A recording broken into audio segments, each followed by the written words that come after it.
All right, all right, all right. We look like we are live, so we're back again with another great In the Weeds Prohibition Talk Radio. Welcome, guys. We have a lot of great announcements to make today. A lot of great things happening within the show, to the show. But first thing I want to do is announce that we are adding to our show. We are expanding. We are adding the Green Nurse group.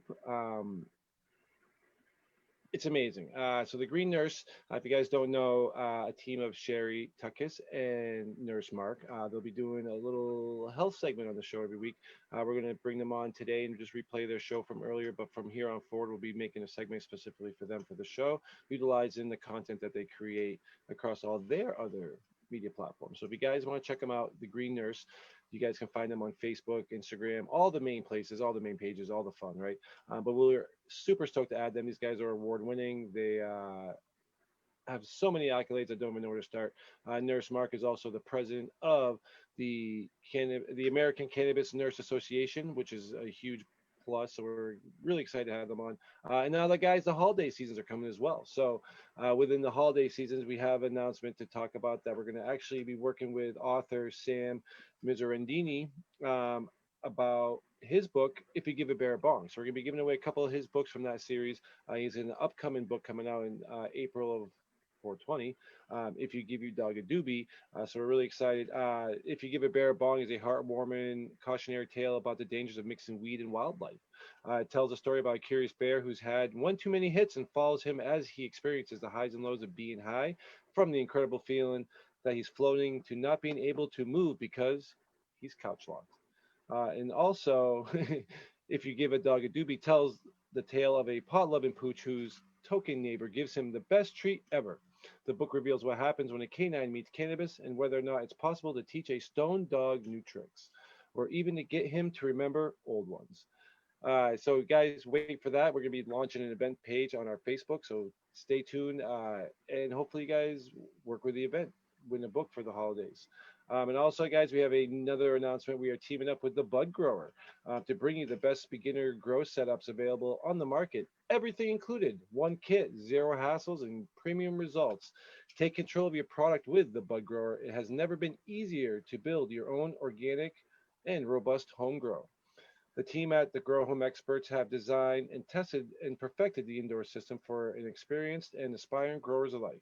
The, the bud grower has thought about and include everything you need to start growing tomorrow. Just plug it in, add your seeds, and just add water. Guys, look for that. We're going to be giving a special holiday promotion as well on our website, Facebook, and Instagram. So a lot of great things happening, guys. And also, we're doing a little promotion with the Green Nurse.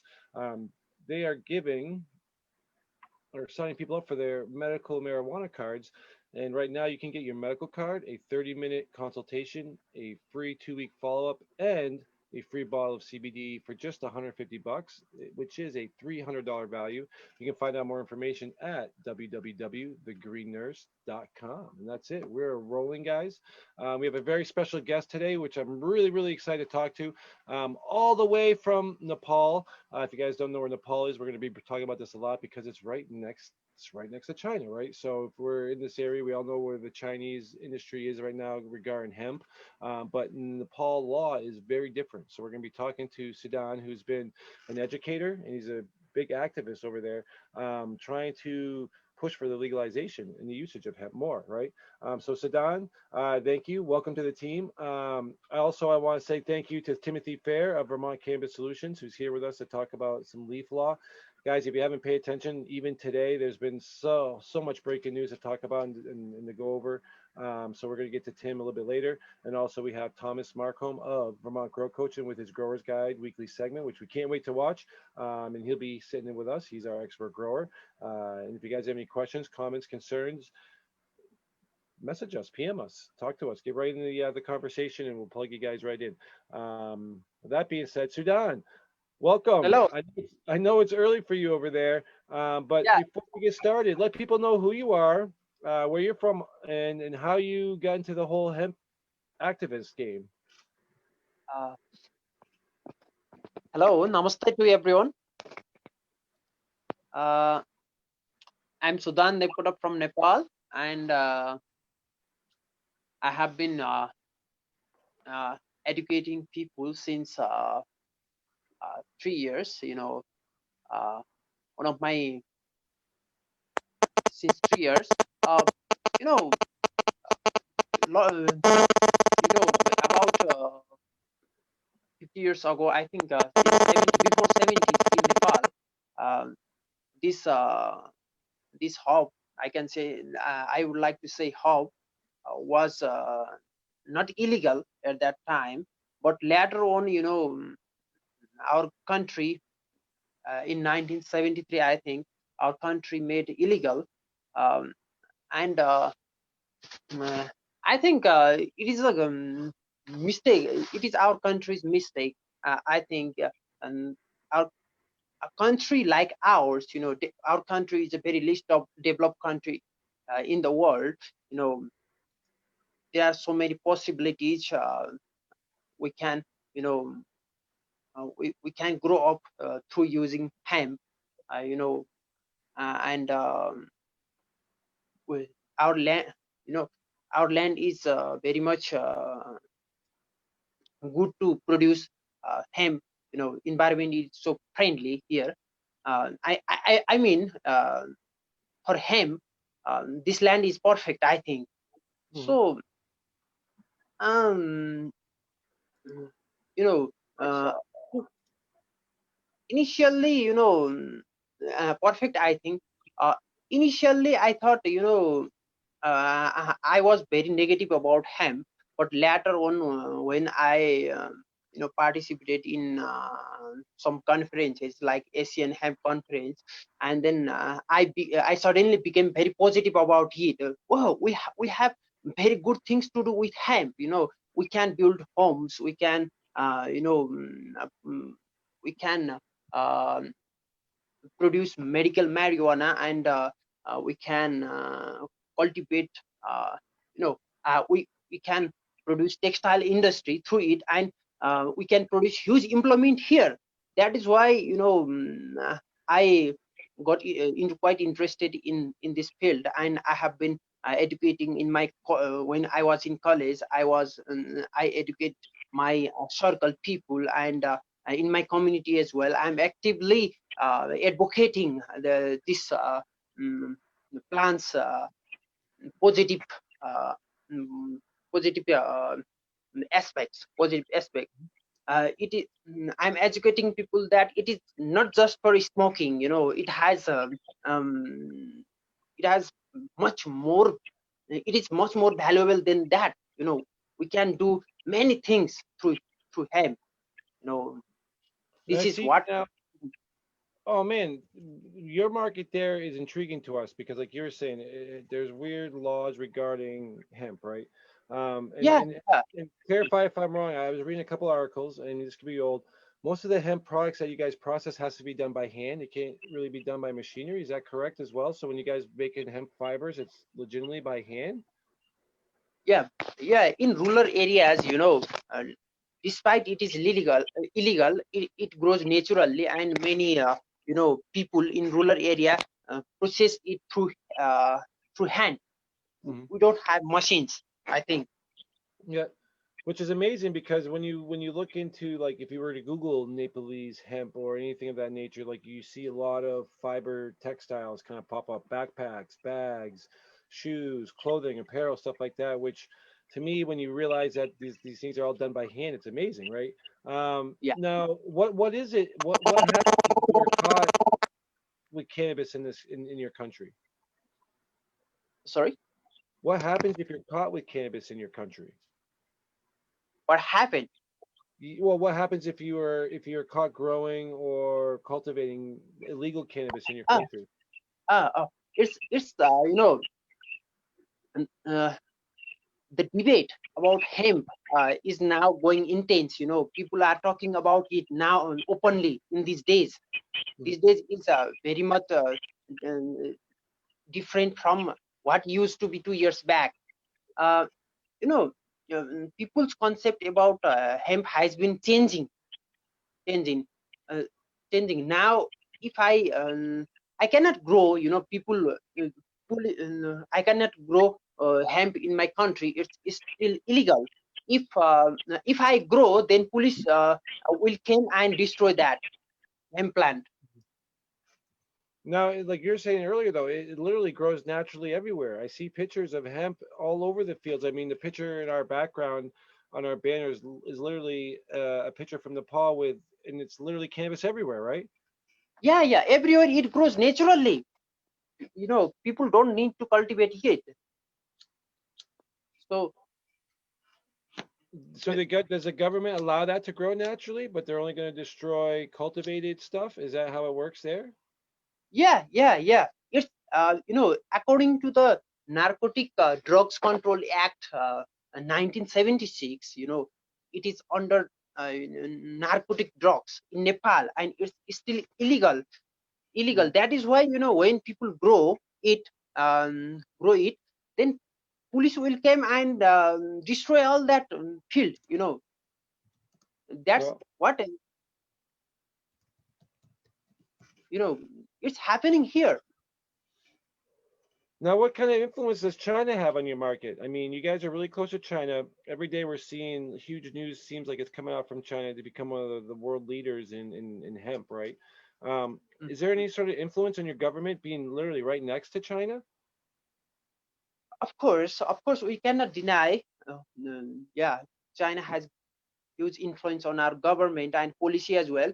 But more than China, our government is more influenced by U.S. policies. Mhm. You know, Although our country is very close to China, our country, our government is influenced much more by US than China. Now, how much of the market and exports does hemp have for your region? I mean, obviously, like you said, it's an economically deprived country. I mean, you guys must be relying heavily on imports and what your country can make. Why is the government not more open to making this a lucrative commercial market? Uh, uh, um, you know, we can go to the past. Before 1973, you know, Mm. our country was very much popular. For hippie culture. Especially Kathmandu was very popular before 1973. You know, um, it is believed that more than 50% of the hash supply in the world was from Nepal and Morocco only. But when later on, U.S. government forced our government to illegalize it, to make it illegal, and they made illegal in 1973.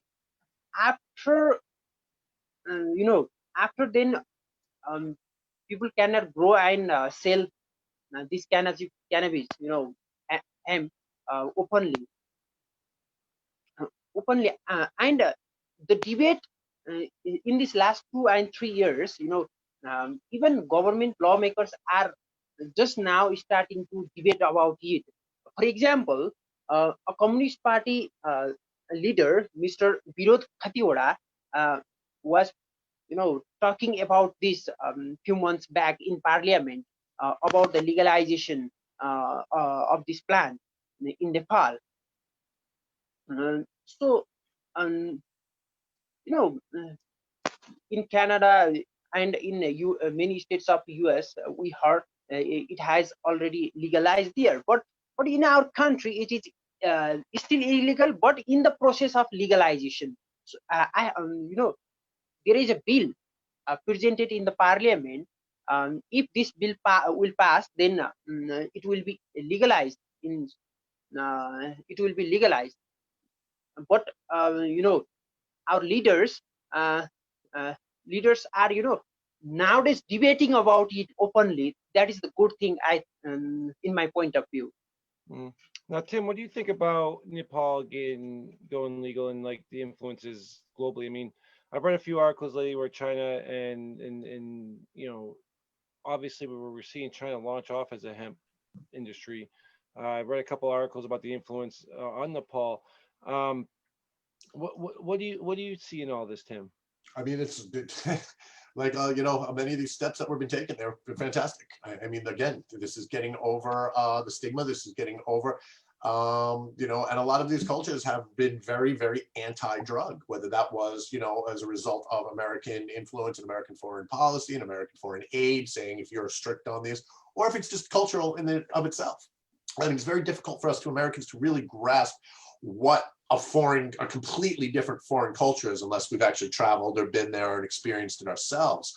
And I think Singapore, a lot of the, kind of East Asian, West Indies countries have a very strong anti-drug, anti-alcohol, anti-intoxicating substances, and therefore they have created some very, very, very strict rules. Some of that's religious based, some of that's societally based, some of that is culturally based.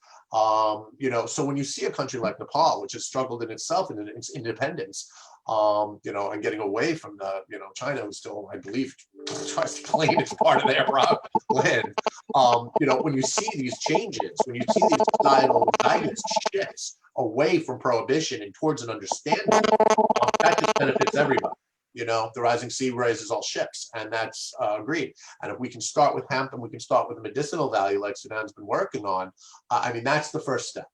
That's the first step, is shown. This is not just simply for stoners to hang out and get stoned with. That may be one facet of the industry, but there's so much more, whether it's hemp, whether it's medicinal. And I applaud people like Sudan who's, probably at some extent taking a risk, to a much bigger risk than any of us here in the United States are taking, to really put forth this information and to get that out there. So I have nothing but just absolute, I'm just very impressed. I'm very impressed. And a lot of respect, absolute respect for you, Sudan, and I thank you for what you're doing. Well, I mean, we talk about, and Tim raised a great point. Like, we talk about the implications of cannabis within these Asian, colonies, or whatever you want to call, the different places in Asia that, Thailand that we've talked about, because I mean, it's like a death sentence over there, right? And now the whole, like you were saying, Sudan, the last 2 years, we're seeing a whole shift to be open and aware. We've had friends of ours go to summits over there. Now you were at a summit recently, and they had a summit being held over there recently, right? What did you get? What did you come away with after going to the summit about the positivity of this growing into something? Because, like you said, and I guess this is another question, but I mean, for a smaller country like yourselves who don't have a huge economic power, right? How hard is it, Tim, for a country like Nepal to go legal? I mean, is there? That's a better question for Sudan than I. That's definitely a better question. I've traveled to Sri Lanka, but that's about as far as I've gotten into the kind of the India, West Indies area. Sudan, what are some of the challenges? Where do you see the most opposition to legalization in Nepal?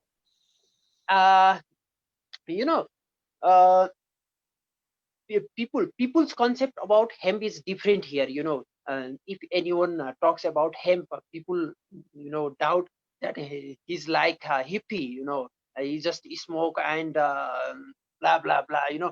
They don't know the other applications of hemp. It can be used for medical purpose, and hemp crate and textile.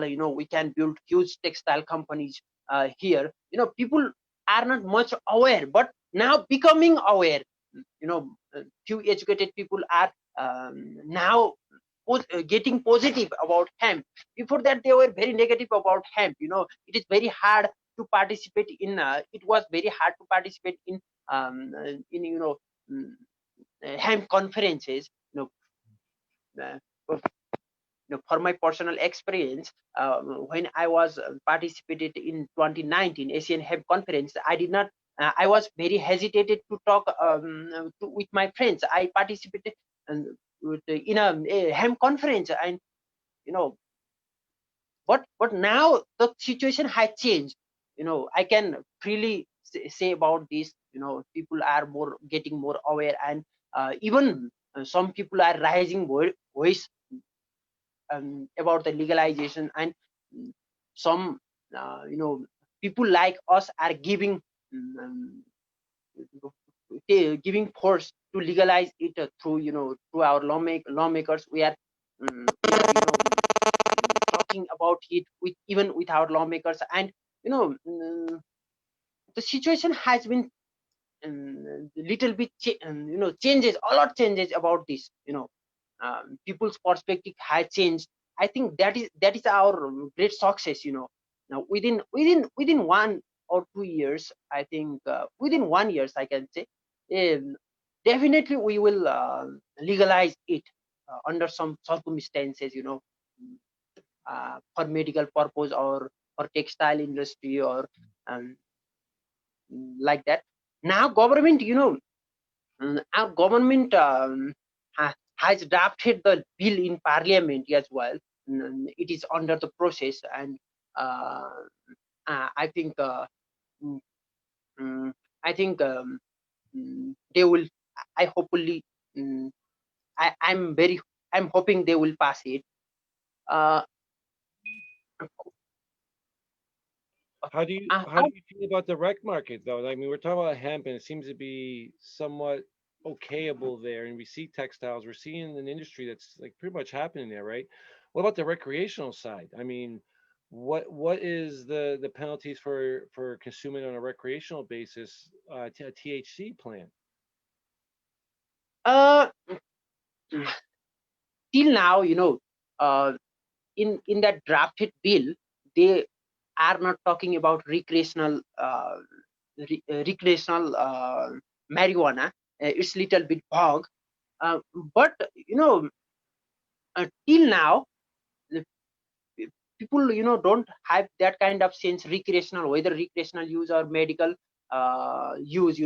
Marijuana is marijuana. They have negative concept about it. uh, um, but in presently drafted law, and some um, lawmakers uh, lawmakers has you know not not writing there about recreational activities. I think they will add that term later. Hmm. I mean, that's I mean, we see a lot of places really accept medical cannabis, but it's been the recreational side where it's been like really, even here in America, like we can't get past that in many states or even federally at all, right? Uh-huh. Which makes it really tough. Now, we're going to get to Thomas here in his growers guide section or his segment here really quick, but I want to talk to Thomas really quickly about obviously Tom's a grower, he's a grower's guide. What are the benefits to the Nepalese growing conditions, man? I mean, it looks like they grow some pretty amazing flower there. It sounds like conditions are great, and knowing their location, what are the benefits for these guys about the Nepalese quality of hemp? So for the most part, it couldn't be better. It's right up there with getting your Afghanis and your traditional land races from that area of the world. A lot of the plants out there, they just grow so vigorously because of the climate changes and everything. With the cold temps, they'd be great for growing here, but then they're also high altitude, so they're also great for growing in Colorado. They're a fantastic plant that can really be grown pretty much anywhere around the world without too much issue, to the point of where a lot of breeders actually use them in their breeding practices as a staple in their breeding program. I mean, like I said, it's an amazing fertile land, right? That's been growing for years, so that's beautiful and lush, right? Now, Tom, we were talking earlier, and I just want you to go in a little bit of explanation on this. What it takes to make a hemp fiber, right? These guys have to do it by hand. What is that kind of process like? I mean, to go from hemp to fiber, man, because they're making bags. They have textiles getting made. I just touch base on that process a little bit. So doing it by hand actually requires some extensive work. And if I'm not mistaken, it requires a fair amount of soaking in a particular solution prior to stripping. And then when you strip the fibers, you either need really calloused hands or need to be wearing some sort of gloves, because although the fibers in the end are nice and soft and silky and smooth, the initial tear, getting that initial bark off and getting the initial tear going, you're going to end up with some pretty good rug burn, I guess, or hemp burn on your hands for that matter. It's definitely a heck of a lot easier to do with a machine, but I love that they do it by hand, because when it comes down to it, I love anybody that's doing anything environmentally friendly and as eco-consciously as possible. And there may be a little bit of man hours involved, but at least they're not pumping toxic chemicals into the air using machines. Well, I mean, it is a great way of doing things. If you guys are interested, you can obviously Google it. The process that they do it, they run it on a wheel. They really pull these fibers out. It's amazing how it works. It's like watching the spider work with silk. It's really unique, right? But like we were talking about, the lack of being able to use machinery, which kind of takes it over the legal edge, right, is remarkable. And what these guys are producing now, like again, you can go and find products made with Nepalese hemp on the internet. Now, whether that's 100% true, who knows? But like, it's there. You know what I mean? They sell bags. I saw a bunch. I was like, wow, this is actually a really unique industry for them, right? Now, I don't want to take away from this, but we're going to switch gears a little bit. We're going to introduce Thomas and his Growers Guide segment this week. Thomas, why don't you give us a little talk about that and set us up for what you got for us this week? So this week on Growers Guide, we're going to be talking about kelp tea. Kelp is a fantastic addition to any garden. I don't care if you're growing cannabis, whether it be hemp or THC variety. I don't care if you're growing garlic or petunias or vegetables. It can work with pretty much any nutrient program. So I've just made up a quick recipe to make an at-home tea that you can save in the fridge so you don't have to make it every time you want to use it. I know there are a lot of people out there that only grow 1 or 2 plants, and you're growing 1 or 2 plants, you obviously don't want to make up a whole batch of tea every time you do it. So being able to make this ahead of time, store it in the fridge, and then just mix it up real quick when you want to use it is a fantastic way to help provide some additional nutrients like nitrogen, potassium, as well as calcium, other things like iron, even vitamin C. All right, guys. Well, here we go. Thomas, the Grow Coach, with kelp tea.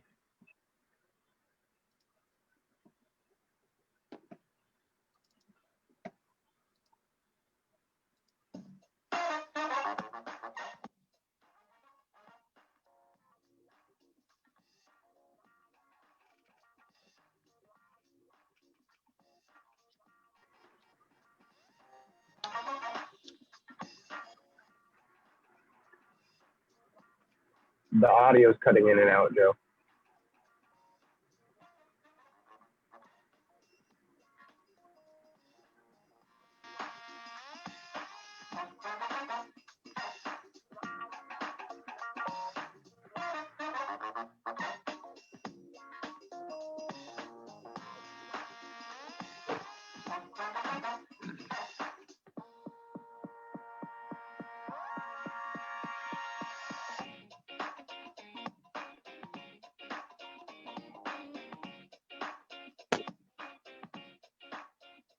Hey guys, Tom with Vermont Grow Coaching here, and welcome back to another episode of Growers Guide, your weekly beginner-friendly cannabis tips and tricks.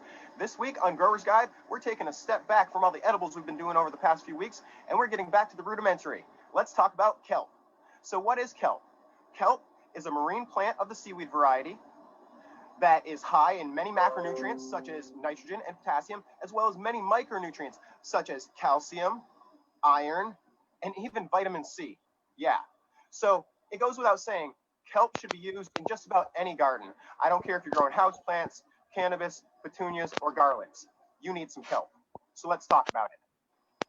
So kelp can be used as a soil amendment, a foliar spray, or even a compost tea. There are many nutrient programs out there and different nutrient lines and products available at your local shops that are going to have kelp in them. But at Vermont Grow Coaching, for the most part, we feel that most of these products are considerably diluted in comparison to what you might otherwise make at home for your plants using kelp meal or teas.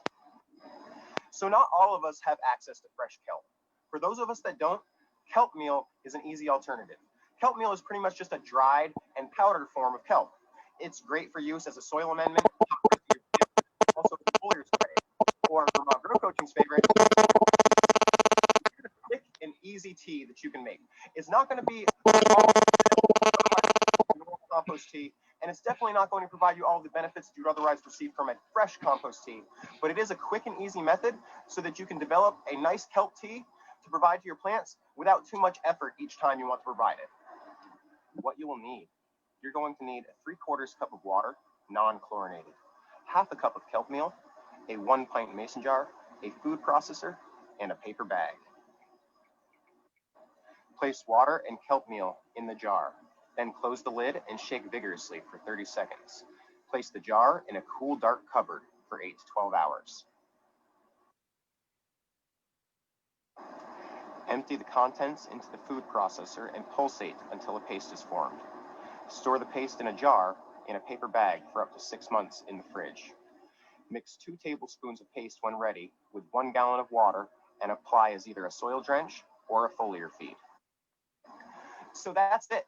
If you guys want to kick it up a notch, go ahead and add about 1 teaspoon of humic acid to the next batch of tea that you're going to make, and it'll be fantastic. Your plant's going to love it. This has been Vermont Grow Coaching. If you have any questions or concerns regarding today's segment or would like to set up a consultation appointment, please reach out to us at vermontgrowcoach.com. You can also find us on Facebook and Instagram or contact us directly at 802-342-5381. See you next time. Time for some bloopers. Hey guys, how am I?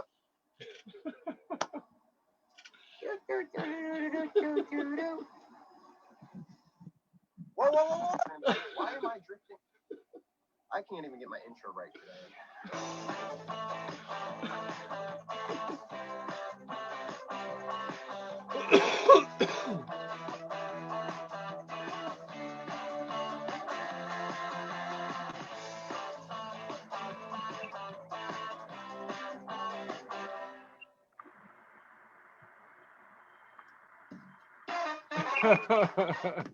Dude, I love the fact that there's a bloopers reel and all that. I love it. Man, it's another great segment. I love the intros, the outros. It's really well produced, and I don't think a lot of people realize the amount of work that goes into creating a live clip like that, and the editing and the stuff behind the scenes. So we appreciate that happens every week. If you guys love Thomas's Growers Guide segments, you can find them on the In the Weeds YouTube page. You can also find it on our In the Weeds Masters of Cannabis page, which you guys haven't checked out. That's another awesome platform for more cannabis videos, related content, stuff of that nature, and also the Weed Tube. So, guys, there's 3 different options there to find videos and support all your favorite people within our communities. And there's tons of great content specifically based for cannabis. Now, we're back, guys. We're going to talk to Sudan a little bit more, and then we're going to get to Timothy about all the news going on this week, because there's been a lot of news going on, which I'm sure everybody can't wait to talk about. A lot of big discussions going on today, but Sudan, I mean, it's really truly amazing what we're hearing coming from Nepal. We hope that soon they can change their judgments. I mean, obviously, if you look today, the UN made a huge announcement, which we're going to be talking about here shortly. So I can only hope that has a positive effect and a huge ripple throughout the world. About getting CBD and medical going. I know Tim's shaking his head, but that's what we're going to talk about. Tim, what do you think about this? I mean, let's just get to it right now real quick. Well, in Sudan, please input what you feel about from your country views. But obviously, if anybody has been paying attention to Facebook today or anything news related, we see that there's been a UN announcement. It was so funny. I was telling Andrew, Joe's going to be so excited about this today. I know it. I know he's going to be excited about this. And again, it's not bad. It's that, well, the fact that 1 proposal passed was good. The fact that 5 were shot down dramatically was not good. This doesn't change anything, really.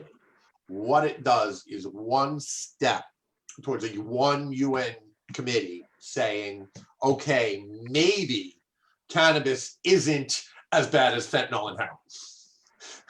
It's a good thing. It's taking it off the absolute most extreme worst of the worst of the worst of the worst list and saying that there may be some medical value. It is a good step. It is something that can be used now by countries who are looking to establish a medical program to look and say, hey, look, there are things here, this UN convention says it's not the worst of the worst anymore. They also simultaneously refused to remove CBD. So it's a little bit of a double-edged sword. I think it's a good thing. The problem is that we've seen with Canada and Mexico and the United States is that these UN conventions are a convenient excuse to say no. to drug policy reform. Oh, we can't. The UN Convention says we can't do it, so we can't do it. But when they want to say yes, then they just ignore it. So, yes, it's good. Yes, it is positive. I think it's going to have more of an impact in, say, Nepal and these, developing countries where there's still an open question as to this. I think that when you look at, the broad picture and internationally and getting countries that are traditionally not on board, this will certainly help. But it's not a game changer. It doesn't redefine anybody's laws. It doesn't change the legality of cannabis. It merely says this one UN convention no longer says it's the worst thing in the world. So, I want to put things in perspective. I never want to overhype things, but at the same time, it is certainly good. It took a long, long time and a lot of work to get, this vote. There's 53 nations that vote. Those are rotating spots on this convention on, narcotic drugs. But it was close. I believe 52 against, 54 for, and I think Ukraine abstained. So that was close. There are just still countries that are absent, and countries you might think wouldn't be so opposed, like Japan. But no. Russia, absolutely not. Most of the Middle Eastern countries, absolutely not. Most of the Muslim predominant countries, definitely not. We still got a long way to go, but this was good. And it is exciting to see these changes finally being made. It is amazing. I mean, it was talking about being a Schedule 4 substance right now. It's removal from that, correct? So Schedule 4 is a subclassification of the Schedule 1. It's a little bit confusing. You also have two different conventions. You got the 1971 convention, you got the 1964 convention. So it does get a little confusing. I could probably spend an hour breaking everything down. I would really bore the heck out of everybody. But the point being is that this was a long time in the coming. It was a lot of work, and it's a great step. But again, much like the more vote coming, the more act coming to a vote in the House, it's a step. It's not the finish line. Well, now you introed into that. Where do we stand on that? That vote looked like it was scheduled to happen this week. We're still in kind of a flux right now. I believe they were hoping Wednesday, right, which is today. But it's 5 o'clock, so I don't see that happening. Right? The U.S. federal government taking their time on getting anything done? My God, no, that couldn't be the truth. No, in typical politics, immediately you've got both Republicans and Democrats saying, oh, we can't be doing this, it's COVID, and oh my God, we have so much more important things to worry about, blah, blah, blah. Will it get a vote? Probably. Will it pass? Probably. Will it get anywhere in the Senate? Absolutely not. Again, not unless the Democrats win both of these runoff elections. And Sudan, I apologize for boring you with American politics, but believe me, it's atrocious. On the federal level, we're just dysfunctional. And there's just another example of dysfunctional government at work. The people want this. We're supposedly a representative government with representing the will of the people. Yeah, so much for that. But again, is it good? Yes. Is it definitive or going to get us really anywhere? Another report I want to talk about this week that came out, which I know it's something that we talk about a lot, and I know it's something we're probably going to laugh at a little bit, but the implication from the association, basically a study published in this month's Journal of the American Medical Association suggests that CBD has no negative impacts on driving. And then it kind of went into a little bit more details about while the moderate water is wet. Application lasts for about 4 hours. But this is really interesting hearing it coming from the journal, the American Medical Association, right? Because it actually kind of gives a little bit more validity to what's going on, correct? No, absolutely. And when we're the biggest prohibitionist, groups out there are doctors. They don't like to be challenged. They don't like to be told that what they've said for the last, 30 years about cannabis is actually incorrect. They don't like, realizing that there's an endocannabinoid system and there's a whole area of medicine that they have not been, either trained on or aware of or believe in. So when you see publications like, what was it, the New England Journal of Medicine, or which? Well, the American Medical Association. American Medical Association. Any official organization of medical doctors, whether it's, even in the US and the UK, like the Lancet, which gets quite a bit of press. They were the ones who published the supposed link between schizophrenia and cannabis use. Any of these journals that have traditionally taken a very negative view, when you see them admit something like, okay, maybe CBD doesn't cause people to go crazy, come on, any of us who've ever taken CBD, give me a break, You know, is it going to impact your driving? You know, is grass green? Is the sky blue? You know, that's not even a question. But having, you know, an official journal say, okay, you can drive on CBD. Great. Honesty, truth. You know, that's nice to see, not a biased report. You know, I just as likely believe them to turn around and say, no, you can't. CBD causes accidents all over the place. You know, so and the fact that, you know, there's an honest study coming out. What else that shows is that now we're starting to see scientific research, actual scientific research, actual studies coming out. There was a great one that just came out showing that, you know, teen rates of drug counseling, drug treatment in inpatient residential care has plummeted in legal jurisdiction states, and self-reporting is down 18%. So we're starting to see actual numbers, actual science, actual studies, and this is, I think, hopefully the first of many that will start debunking a lot of the myths and the fears surrounding CBD and THC and the rest of the cannabinoids. Does this open up anything for any sort of medical research or viability to that? I mean, can do medical research now to an extent with the hemp rules. You know, does it help get us towards that goal eventually? Yes, but ultimately, it still needs to be removed from Schedule 1. That the day they remove it, the day this is the off the Controlled Substances Act is when I'll be dancing a jig with you, Joe. That'll be the day that we really start seeing a lot of fundamental changes in not only the perception, the availability for research. You know, when that is no longer a Schedule 1 or Schedule 2 or Schedule 3 controlled substance, and when it is removed, as it should be, from the Controlled Substances Act, that is going to be, you know, that's the holy grail for right now in terms of really taking things to the next level with our cannabis industry. And like Sudan said, you know, Nepal is not the only country that takes its cues from the United States for a lot of different reasons. Most of it basically extortion. We're going to not give you federal, you know, foreign aid, we'll give you money if you don't do what we tell you to do. But that's not the only reason. You know, there's a lot of reasons. You know, just culture in general. You know, Hollywood, America, this whole kind of concept of America is this wonderful place. Not that wonderful anymore. But the freedom that we do have, which a lot of countries don't have, you know, create this kind of concept of, okay, if America's going to do it, we're going to maybe not mimic, but at least take our cues. So when you see things like the MORE Act being voted on, when you see states one after another legalizing, when you see this happening here, it certainly has an effect, maybe to different extremes in different countries, different, you know, amount of impact, but it's inevitably going to have an impact. So Now, being that said, you know, being an influencer, right? What about Mexico right now? I mean, they're on the verge. I mean, they're right there. I mean, I see a couple of things going back and forth right now within their I don't know the correct term for their lawmaking, but between their lawmakers down there, yeah. the Senate, right? Different process, but similar, yeah. What does that look like? I mean, you know, we stand the potential of being the middlemen now between them and Canada, because it looks like they're open for free trade to Canada. I mean, what does this do for us here in America if that goes through? Makes prohibition look that much dumber.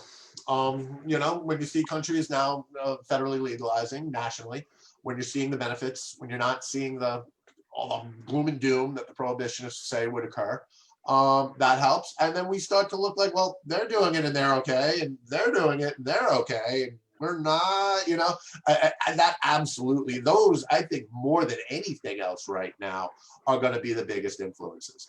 Because we can talk about it and we can advocate for it and we can try to educate people. But until they see it with their own eyes, there are just going to be those people who are just simply not going to believe it. So when you see a country like Canada, when you see a country like Mexico, both of which are developed nations and both of which have large populations and both of which, had these fears come true, would have experienced it. Canada would have collapsed and there'd be riots, and you know, it didn't. It's not going to happen. It's never going to happen. It's not a dangerous substance. We know this, you know, and the more we can show that by having other countries have successful programs, and they're not going to be 100% successful on day one.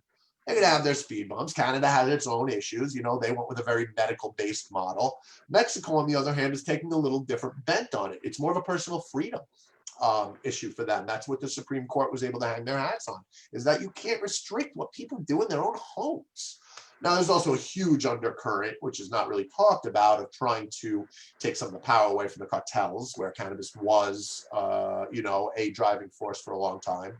That's been replaced with synthetic fentanyls and methamphetamines now. So I don't think you're going to get quite the impact that they're hoping for. But as a concept, as a personal freedom concept, as a people have the right to do what they want to do in their homes, that is fantastic. So now if we could just take the Canadian, this is a health issue, and we could take the Mexican, this is a freedom issue, and we can kind of put it together, that would be a really solid, platform on which, to really move forward with legalization. Because it's both. It's both sides of the coin. It's the yin and the yang. It's the medical and the health benefits as well as the personal freedom issues. I mean, it's going to be remarkable when that goes on. I mean, we're talking about Mexico too, but they're talking about not only cannabis a lot, but decriminalizing pretty much all drugs, right? There's talk. One, like I say, when everyone brings this up, one step at a time. we got enough with the cannabis. You start to bring too much all at once in, and you terrify people. They can't handle it. Prohibitionist pea brains. It's you got to take these things one thing at a time. But yes, I do think that there is discussion of it, and I do think that you are seeing a push, certainly in the United States, certainly now with research into psychedelics and the effect of psilocybin, the effect of MDMA, the effect of ketamine in small doses, to affect neurotransmission and depression, PTSD, a lot of these issues. The more and more we see, the more and more we learn, the more and more we grow, the more and more we get past this war on drug stigma. Certain things are not good. I'm not, but not nearly as much as they tell us is not good. Even heroin has its purposes. Morphine-based pain reliever, when used properly and correctly, have a purpose.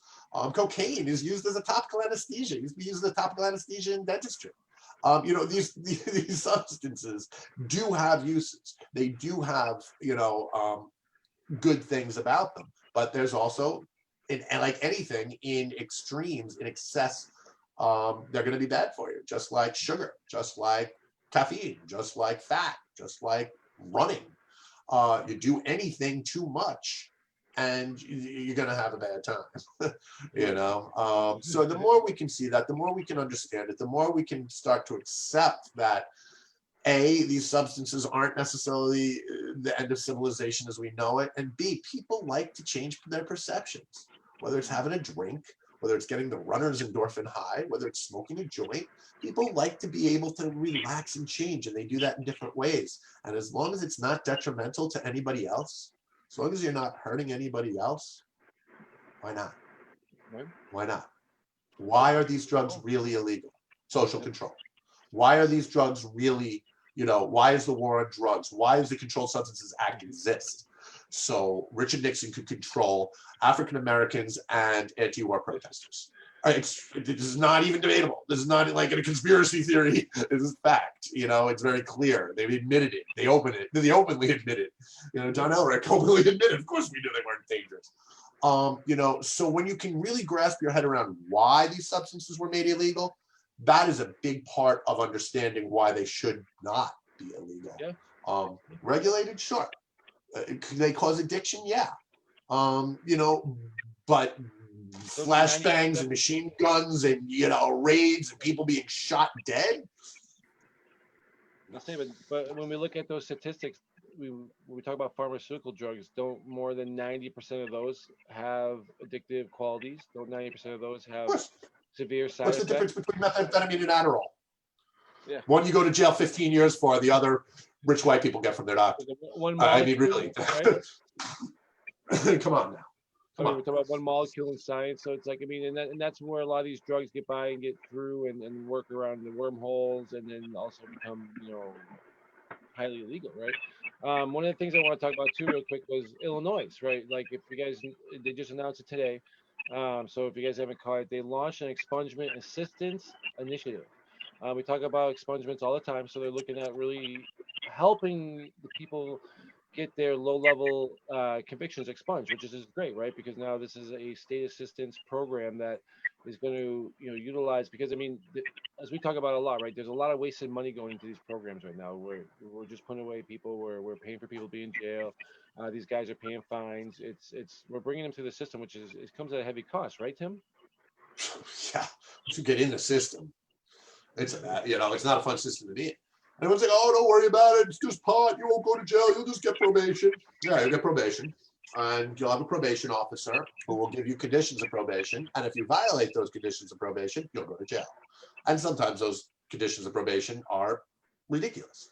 Some of them include giving up your Fourth Amendment rights, giving the probation officer the right to come into your home at any reasonable time and search through your stuff with no warrant, no even probable cause, just because. That's not right. I don't like that. How about being, sent back in because you happen to test positive for THC, because you sprained your ankle and you smoked a joint? Back to jail. So once you're in that system, it can be very difficult to get out. And even when you're done with probation, now you got a misdemeanor or possibly a felony in some jurisdictions conviction on your record. God forbid it's a felony. Now you may not be able to vote. Now you're not going to be able to do it. But even a misdemeanor conviction is going to pop up. It can have impacts on student aid. It can have impacts on employment. It can have impact on residency. Trying to be an African-American male, young male on their own with a misdemeanor conviction, trying to rent an apartment. Good luck. It can be brutal. It can be absolutely brutal. And I think some of us with, white privilege, which is an absolute true thing, forget that. Forget that the challenge is that because I have a misdemeanor conviction on my record is not going to necessarily be the same impact as a Latino or a African American in Chicago. So expungement, absolutely critical, absolutely important. Get these records off. Free people from the chains that they never should have been in the first place. Because nobody should ever be penalized for smoking cannabis or using cannabis in any way, shape, or form. So I'm excited to see that. I'm very happy to see that. And I would say that moving forward, any state which is going to even consider legalization has absolutely 100% got to figure out what they're going to do about expungement, about getting these records sealed or wiped out, and allowing people to live their lives. No, I totally agree. It's amazing what we need to do and the work that needs to be done in those areas. But like, it's going to be amazing even just the financial release that it has on all of us, right? Because these are a lot of programs where money's just flying out the window still, even in the day of legality in most states, right? The next question I have, and Tim, please chime in on this too, but I want to kind of focus this on Thomas here a little bit, and hopefully he caught this and he saw what I'm about to ask him, because I hate to put you on the spot, but USDA announces expansion and other improvements to crop insurance, right, for hemp crops. So this was something that was announced a few days ago. They're announced the expansion of their multi-peril corp insurance plan, which is a pilot plan for hemp, right? Now, it's different risk assessments, and basically it's entering other states. What's the benefit to this? Because I think we get asked a lot of times, what can we do for insurance? What does this cover, and what does this help with from a grower standpoint? So from a grower standpoint, this is going to allow for hemp to be able to have a crop insurance. So that's going to allow you to benefit from your insurance company in the event that a natural disaster ruins your crop, or say a fire or a flood or something along those lines ruins your crop. Usually user error, your own negligence usually isn't going to be covered. But for the most part, this is what most hemp farmers out there are looking for. They're looking for some way to back themselves up, some sort of safety net to have in place in the event that their crop fails or they never actually make it to fruition at the end of the season. So for those farmers, this is a fantastic option. The ones that have had floods over the last year, the wildfires in California, so many hemp farmers lost their entire crop. They just burned to the ground during those fires this year. If they had a proper crop insurance, that's something that potentially could have been saved and could have saved them a lot of money and potentially saved their farms. Yeah, I mean, it's something that we don't talk about enough. Is there limitations to this insurance, though? I mean, we talk about that. Does it cover like testing hot and things like that? Oh, absolutely not. So as far as testing hot is concerned, no. So once you test hot, you're no longer hemp as far as the federal government's concerned. So if you're no longer hemp as far as the federal government's concerned, then your insurance company at that point, puts up their crosses and says, right? TFO, get the heck out of here, because they don't want to touch anything with a 10-foot pole that has anything to do with illegality. So if the federal government says anything over 0.3 is illegal, your insurance company says, oh, you're screwed, buddy. Have a good year. I know. I think a lot of people are misconstrued on those issues, and like I think that was like one of the best ways I've ever heard it explained. Literally, it was like, if it's not hemp, dude, it's not fucking hemp, right? Like we can't. Right, exactly. Everything goes out the window. Right? As the word is used, in my opinion, everything is hemp, everything is cannabis. But the whole 0.3% THC in legal terms, hemp is anything under 0.3% THC. So in that respect, anything over 0.3% THC is automatically considered THC cannabis or marijuana, and is considered illegal in the federal government side. So your insurance company says, F you, see you later. Now, there are insurance companies out there, and even like private insurance companies that aren't put through the USDA, right? Because we had Simone Kassan on a few weeks ago, right? And she was talking about, insurance programs and what there was available in the states that she could work in, right? And we're discussing, like, obviously here in Vermont, we have been legal for a while. Hemp is a cultivating issue, but you were talking about, even for us, like there are insurance restrictions for us, right? There's not that many options. So in every state, it's not going to be the same, correct? Correct. I mean, there's definitely going to be restrictions, and just like any residential insurance that you're going to get. When I went to get a mortgage for my home, one of the first things they asked, oh, do you have a pool? Oh, we can't help you. Go find another insurance company. So the next insurance company, oh, well, we can help you with a pool. Oh, you have a trampoline. We can't help you. Get out of here. Oh, you have cows. Oh, we can't help you. So there's always something that some insurance company isn't going to want to touch. So with that respect, there's always going to be lots of stipulations and very, very little when it comes to available resources right now in the insurance market for us. However, what is there is promising, and it's slowly starting to get better.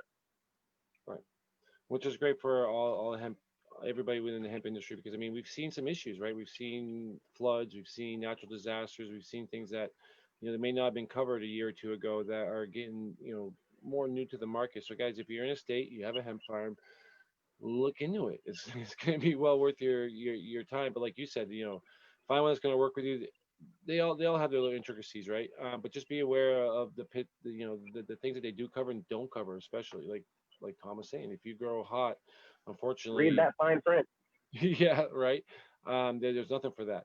And like we said, we talked to C. Simone. She was bringing up a lot of those points. If you guys want to check out that show, it can be found on our In the Weeds YouTube archive page, so you guys can go check those out. Which is amazing stuff, right? Now, what we're going to do here, guys, we're going to shift gears another quick time. We're going to bring in our newest segment to the show. We're going to call it Canna Talk. We have teamed up with the Green Nurse, which is a great group of nurses.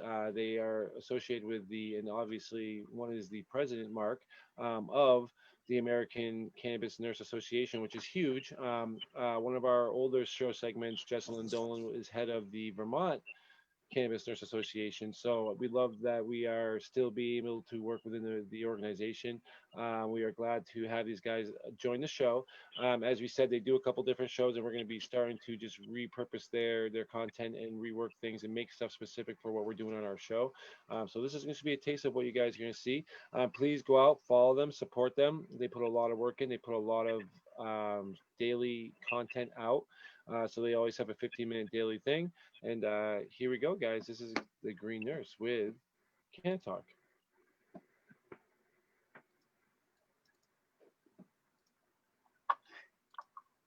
Welcome to Nurse Mark and the Green Nurse AFA Daily Dose.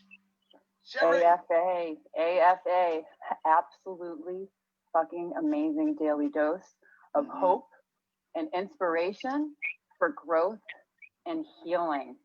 So you can start your day out the AFA way. Yeah, baby. Absolutely. So here's what I found this morning. I do this daily love text message thing where I record a little clip in the morning. And so today's was really good because this is something super meaningful to me.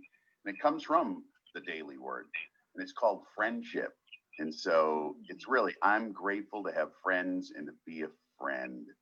Now listen to this. Friends are treasures. They are the family we choose. A diverse group, not related by blood, but by a feeling of belonging. I don't know about you, Sherry, but I have the greatest friends ever. Greatest. Me too. Me too. Yeah. And the part that's just so nice, it's just about accepting and loving and being where we are, like accepting the human part of us, enjoying the glorious spirit of who we are, and just, you know, truly, after all, what are we doing? We're walking each other home. I love that, Ram Dass. Oh, right?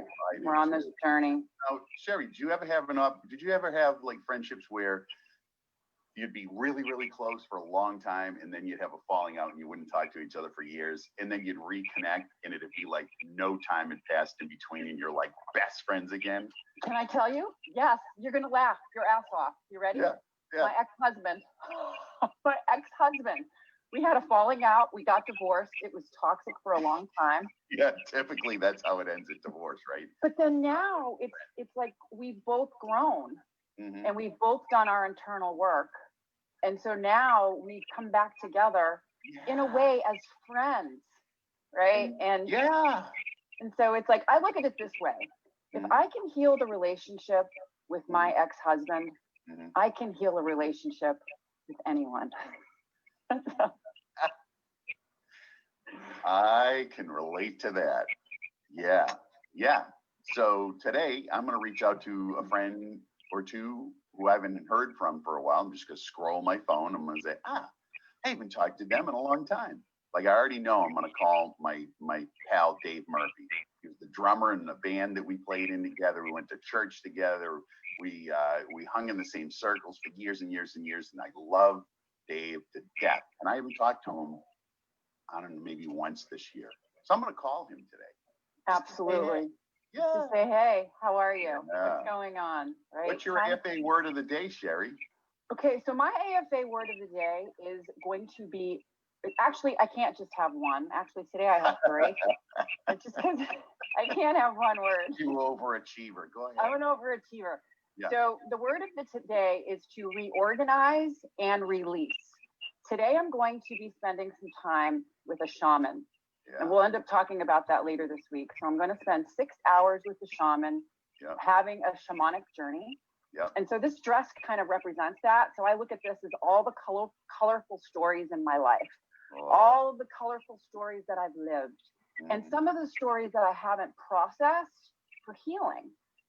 So I'm looking at this as an opportunity to reorganize the stories and the colors of my life into a way where I can continue to be the best version of myself, so I can have an AFA life. Right? It's an AFA life. Don't ever forget that. You are already whole, complete, and perfect. It's just getting rid of the illusionary bullshit we, get over the course of time layered on top. The stories. Back to being a 5-year-old kid where everything was absolutely fucking amazing and perfect and fun. Every morning, and it's a new adventure, and you're excited, and you can't wait to see what the day brings. Yes. How I live. Oh. That's how you live, and you know what? You're a true inspiration to me and a mentor. Master Mark. Thank you. My AFA word of the day is integrity. Yes. So, that is like the foundation of my life is integrity. So if I say I'm going to do something, I'm going to do it. And I have not been living like that in the last couple of months because I've got so much on my plate that I just haven't really acted with integrity. And I've said that I would get things done and been a day late, and that chips away at my integrity. So today I'm going to live with integrity. And when I say I'm going to do something, I'm going to do it. And if I find that I can't meet that obligation, I'm going to immediately address it and say, hey, listen, I'm not going to meet that obligation. Here's the new expectation. So that's always communication. Boom. And so you're embracing your humanity, number one. And number two, you're being impeccable with your word. Impeccable. Oh, I love that. Right? Oh, I do. I know. I love it too. So your self-care today is the shaman. So basically, the shaman, and then I had to do a little other self-care stuff. Just want to say a quick hello to Eat and Hemp.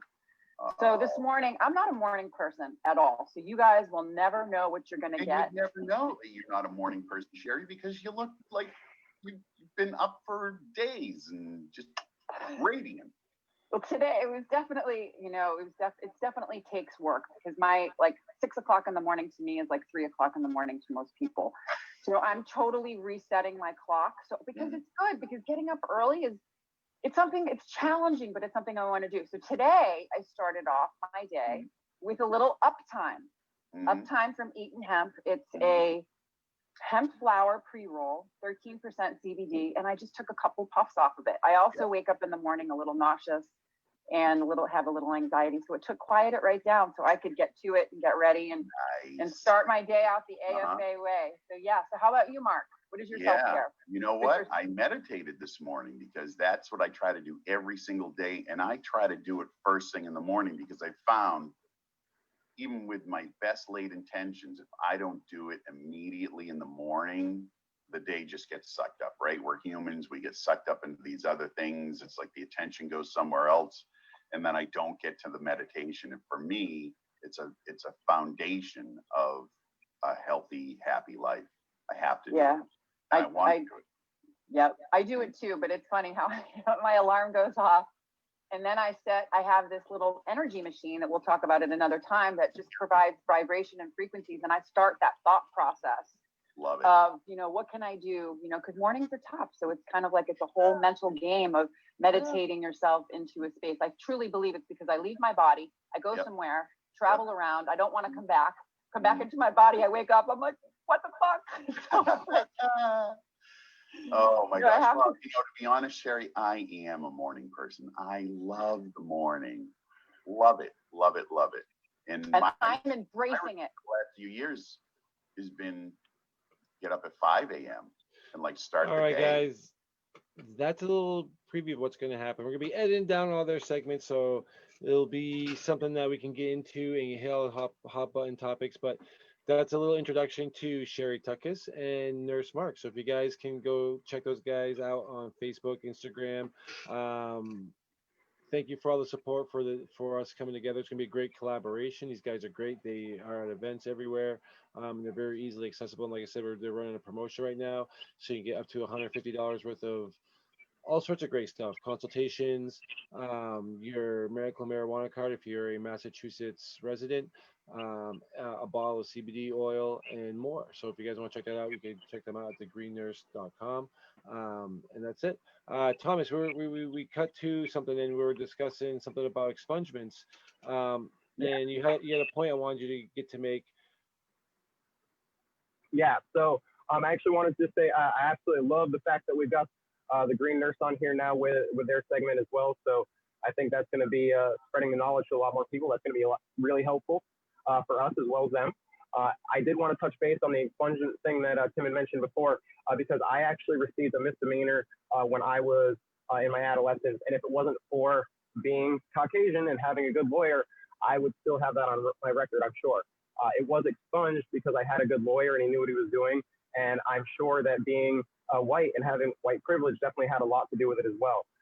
But I can definitely say that expungement is high on my list of priorities for all states and federally as well. It's ruined so many people's lives and prevented them from being able to get jobs. You know, just because you smoked a joint doesn't mean you can't be a professor. It doesn't mean you can't be a rocket scientist. In fact, some of the greatest minds in the world consume cannabis. So with that said, you know, I just want to put my piece in on there. Now, I did actually have a couple of questions for Sudan regarding growing hemp in Nepal. So Sudan, I was curious. I know that for the most part, you guys use the like the spinning wheel, almost like we would with wool to pull the fibers. Now, as far as like harvest times, are you harvesting mainly in August, or are you harvesting July before that? I know that you usually have to harvest earlier to be able to main softer hemp fibers. And then I was also curious as to what you soak your hemp in. We usually harvest it in August. We usually harvest in August, and and get it out of the way. But I got out. Hello. Oh, we hear you. Oh, sorry, go ahead. Can you repeat that question, please? I think it was just background noise. So the next question was in regards to spinning the hemp. I know that they, for the most part, will pull the strands a little bit with hand and then spin with a spinning wheel. But what about the soaking process? Are they just soaking in plain water for a couple of days before stripping? And yeah, I'll have you answer that question. Then I've got one more.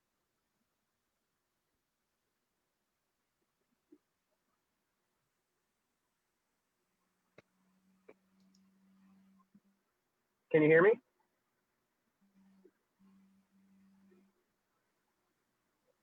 Hello.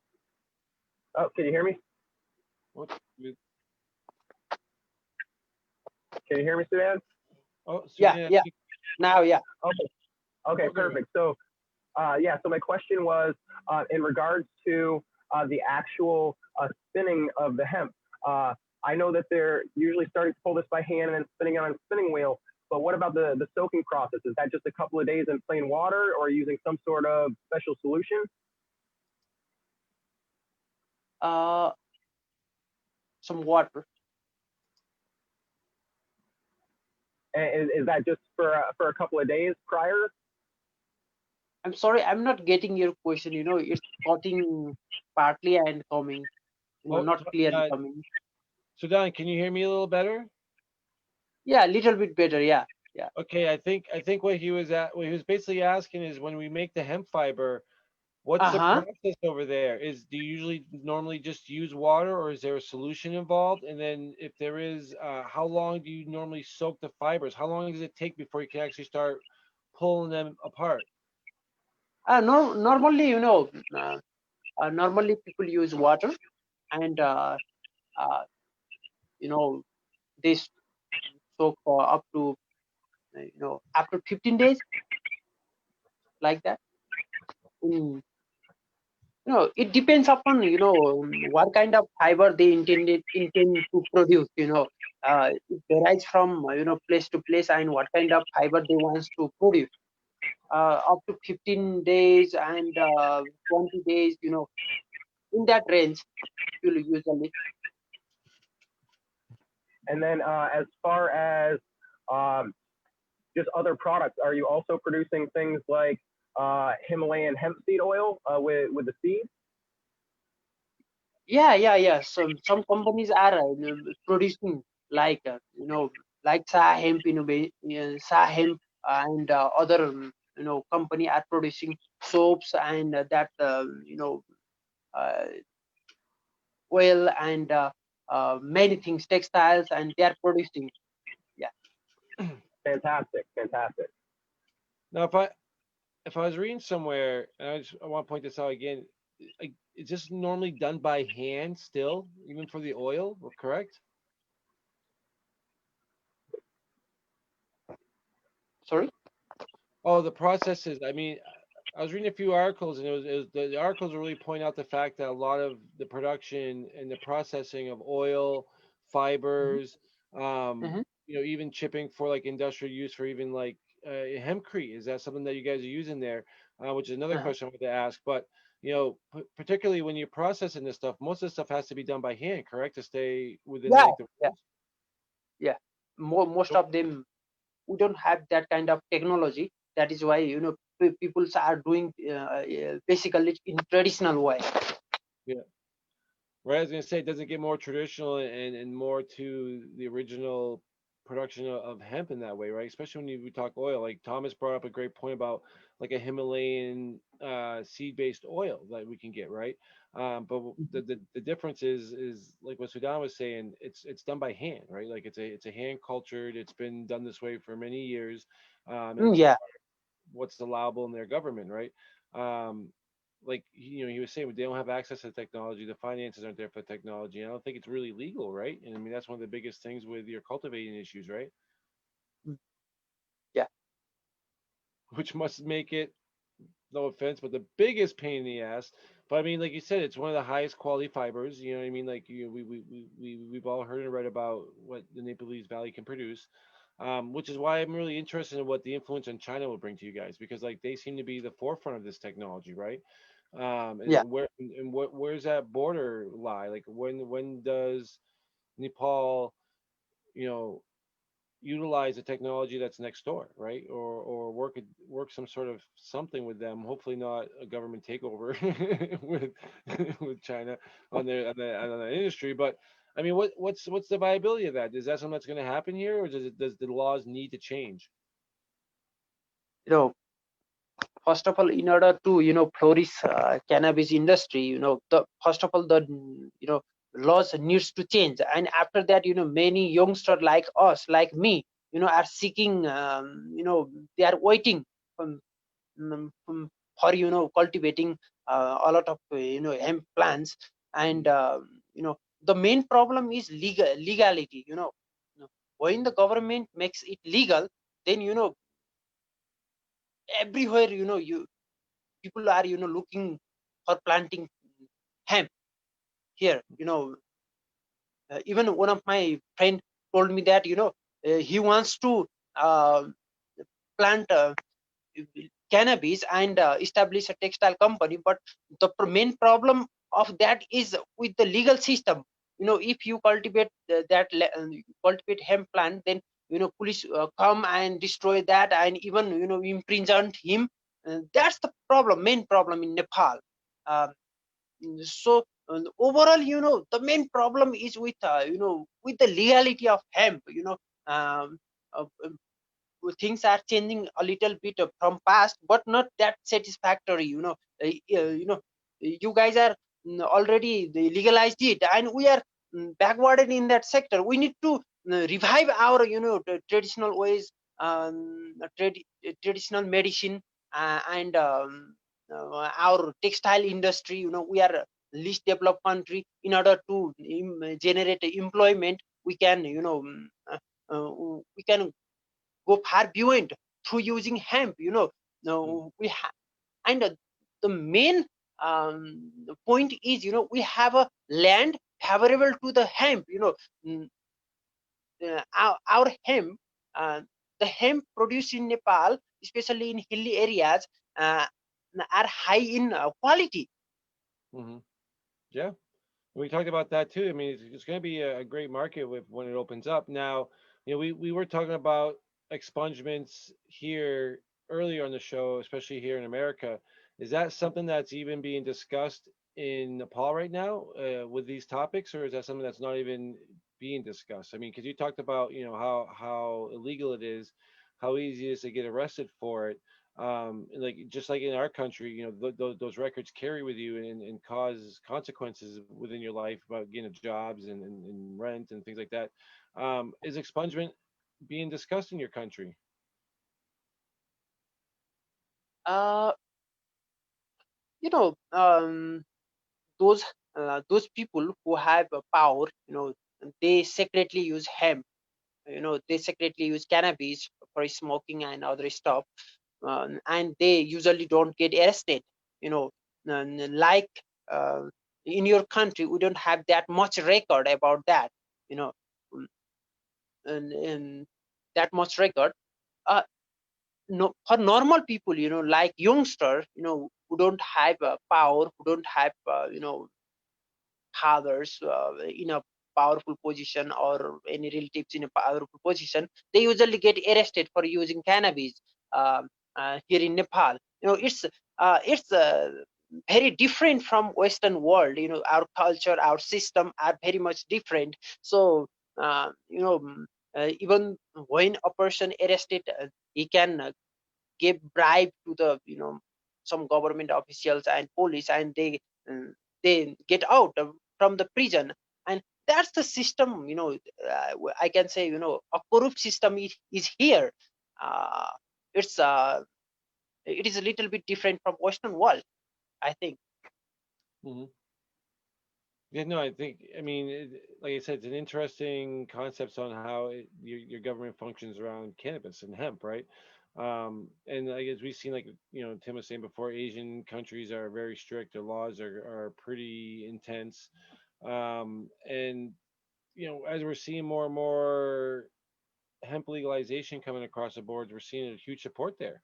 Like I said, with China going crazy, I mean, I've read a couple articles recently, Hemp Today, I believe it was, a great two-part article about how, the technology, the forefront. I mean, they're light years ahead of us. It really seems like, GMO cannabis we're talking about, even to that point. So you guys being next door, it really makes it interesting to see the difference, right?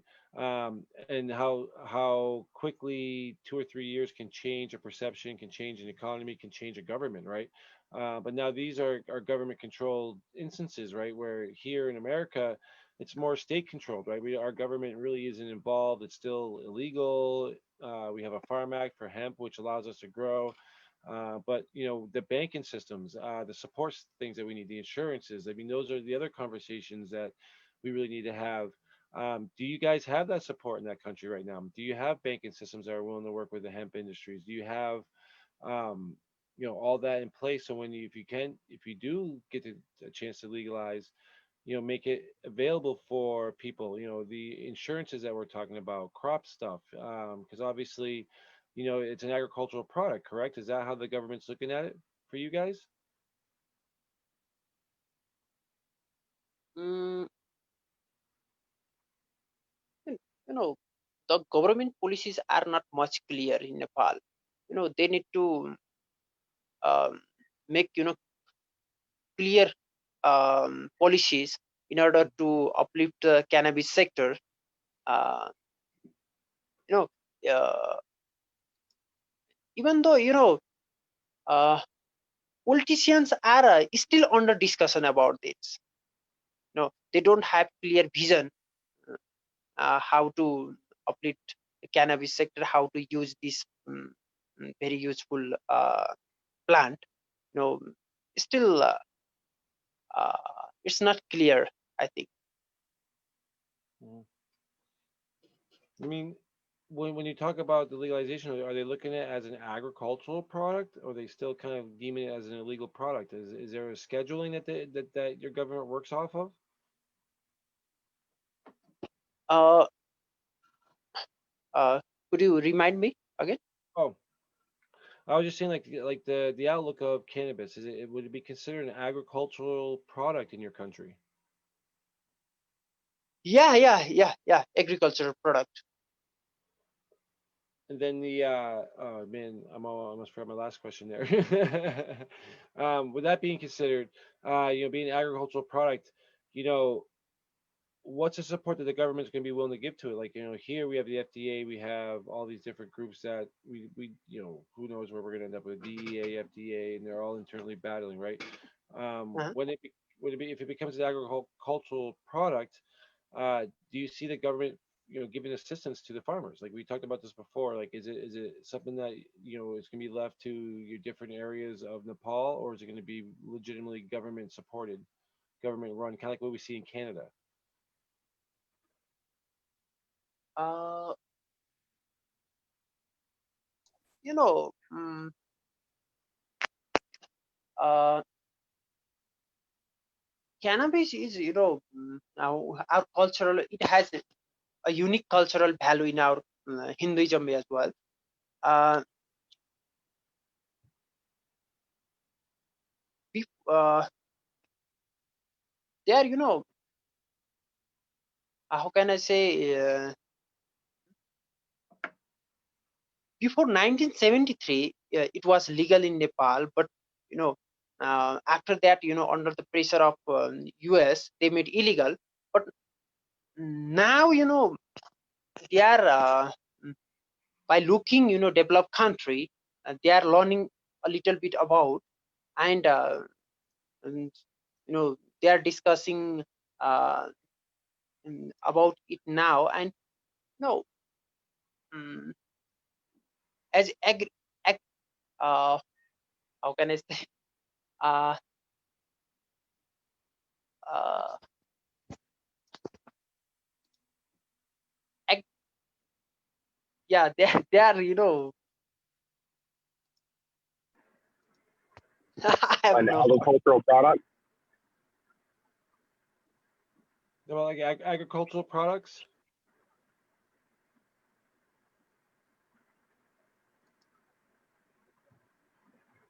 Oh, No. did we lose sound again? We apologize really quickly for all the sound issues. I mean, we are live from Nepal right now, so I'm amazed it's worked this well for now. We were talking about agriculturally, the issues that we see in Nepal, their cannabis laws, things like that, right? For the government to look at it from an agricultural issue, it will change a lot of different things in the way it's the laws it's sought, for and after stuff like that. You know what I mean? Now, you know, it, what's the best way people can get involved and help push your cause? Where can people help you? Where can people find you? Where can people reach out to you? And what's the best way to get involved with what's going on in Nepal from the cannabis legalization movement?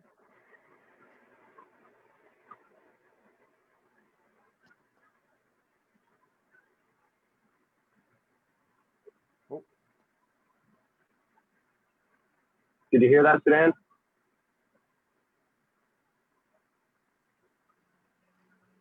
Can you hear us? I think I can hear all of us. Okay, Sudan, can you hear it? Are we coming through? Okay. No, he lost audio. We'll see if he can fix it. There's another thing I want to talk to Tim real quick about. This was something that's just pretty much published about an hour ago. I just found on the interweb as we're going through the show. The DEA asked a federal court to dismiss marijuana rescheduling lawsuit again. Tim, have you seen this? It's the ongoing saga since 1992. People keep suing as they have the right to under the Controlled Substances Act, to ask for the reclassification of cannabis off Schedule 1. And the DEA says no. In fact, I was just reading the DEA response brief that they submitted, which is basically rehashing the exact same arguments they always rehash. It's just absurdity piled on absurdity. But it's the same, same dance. Same dance every time. You have it in. People file a petition for it to be rescheduled. The DEA never acts on it. After, in some cases, 5, 10, 15, 20 years, people then ask the court, as is their right, to, address this.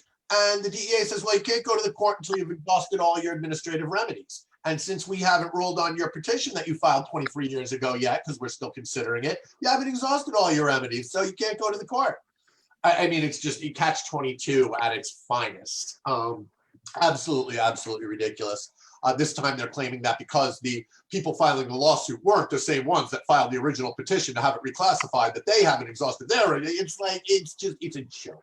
It's an absolute joke. And for the first time in August, we saw a court deny a lot of these DEA arguments, but they did it what's known as without prejudice, which means that the DEA can bring back their arguments in a slightly rehashed form, and we start the whole dance over again. So yes, once again, the DEA is trying to get a very rational, reasonable lawsuit that's been filed by an organization that has been fighting for this cause for quite some time to be dismissed again, as they have time and time again. The only good thing is that we're starting, before it was like, okay, the DEA said so, and the court said, okay, no problem, rubber stamp whatever the DEA wants. Now you've seen judges actually start to question it a little bit. It's, I think we've gotten so egregious with the DEA's position and so ridiculous that, much like the recent Trump lawsuits, the courts have got, no matter what they want to do, they have to be like, hey, listen, we can only go along with this for so long before we have to start saying, maybe these guys have something of a point. And that's what we're starting to see now, which is a good thing. It's a very, very good thing. Do I think that this is going to make any changes? No. It's the Scottsdale Research Institute, or SRI, that filed this most recent lawsuit. They've been very strong advocates for reclassification. But ultimately, I think it's going to come to the court saying what the court has really always said, even in subtext. This is a legislatively enacted law. and it's up to the legislature to change it. We, as the judicial branch, are here to interpret the law. We're not here to change the law. And that, unfortunately, is really where I see it. And it's kind of true, because it can go both ways. When you got judges making laws, that it would be great in terms of cannabis, might not be so good in terms of abortion or some other issues. It's really not the judiciary's job to make or change laws. It's their job to interpret the laws that have been passed by the legislature. And that is where we need to see this change. Exactly where we need to start. Sudan, can you hear us now? Yeah, I can hear now. All right, great. Established. One thing, there's a question I wanted to bring up real quick before we get back to Sudan that just kind of popped up in my brain again. I just saw it scrolling through all my things I want to talk about.